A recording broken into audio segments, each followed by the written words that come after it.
Welcome to the News Review. The coronavirus pandemic has killed more than 50,000 people across Europe, mostly in Italy, Spain, France, and Britain. The number of infections across the continent has also neared 680,000. Spain registered a fourth consecutive daily drop in the number of related deaths. Infections there rose by 3.3%, down from a rise of nearly 5% the day before. In the Netherlands, some 19,000 cases have been reported. The death toll there stands at nearly 1,900. Belgium has also confirmed some 200 new fatalities, taking the death toll to over 1,600. Meanwhile, the French foreign minister has warned the country is on the brink of its deepest recession since the end of the Second World War.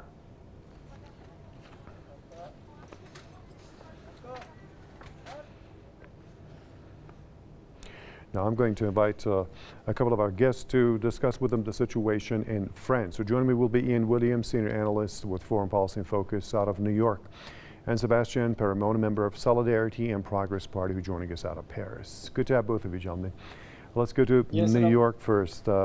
Ian, what's your assessment of the situation, the economic situation I'm talking about in France? Already people were taken to streets. We had the Yellow Vest movement, you had the unions, you had walkouts and the strikes, and this COVID-19 is just on top of all of that.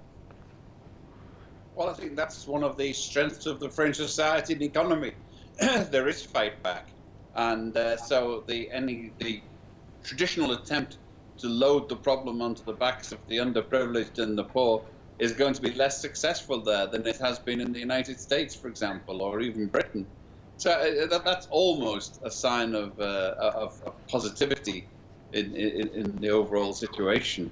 And France is also less short-termist than the British and the American economies, where the companies measure their progress and value on weekly, monthly, cyclical changes.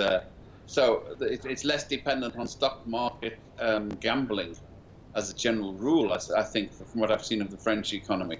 So yes, companies can have bad results, but it doesn't mean to say that everybody sells their shares and runs away as they would in New York or in London. So it's a more resilient economy, possibly more autarkic. It's less globalized than they are. So it probably, even though the results are dire, they're probably less dire than they would be in Britain or in America, for example, given comparable results. But still, not good news for the French. And of course, they have to wrestle with the idea that to re-expand this economy, they've got to break European Union rules as set by the German central bankers. And that is heading up for a clash in a geopolitical sense as well.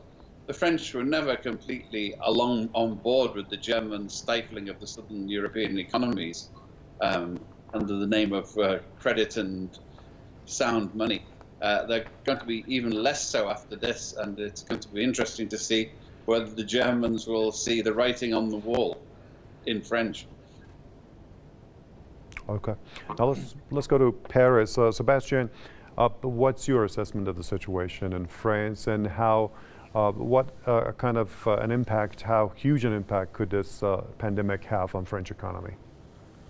Yes, as you mentioned, French population were already very hungry before this pandemic. You have mass strike, you have the Yellow Vest, you have, of course, also the public services were making demonstration 5 or 6 months ago, saying that we need more public services, and particularly more public services in the hospital.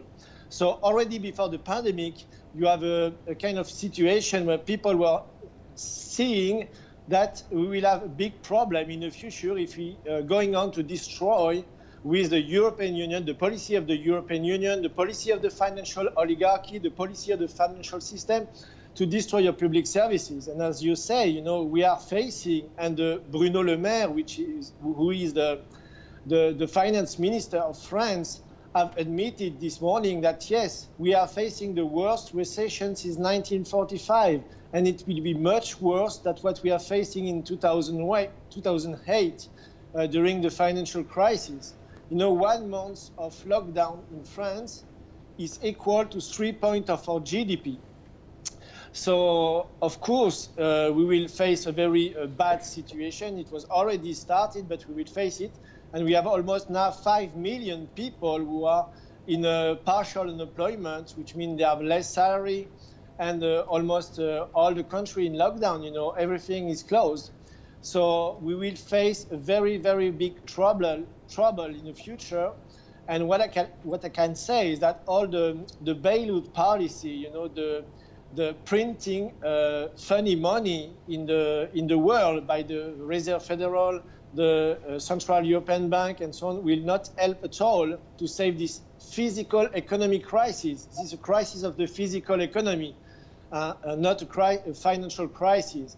And when we see that the European Central Bank is able to create, in a sense, 705 billions to save so-called the system, and when the public services here in France were asking only for 800 millions, Macron just answered that there was no magic money. There is no magic money. We can help the hospital. We can help you. So go on the strike, but we cannot help you. So we are facing the end, I think, of this financial, speculative, destructive Western economy, the everything bubble economy. And now I think this pandemic is just a scorer, you know, revealer of the real situation of the financial system. Okay, we'll get to wait and see how Macron's government will be acting. Thank you very much, Ian Williams, Senior Analyst with Foreign Policy Focus in New York, and Sébastien Périmony, member of the Solidarity and Progress Party, who joined us from Paris. And that's the end of this news review.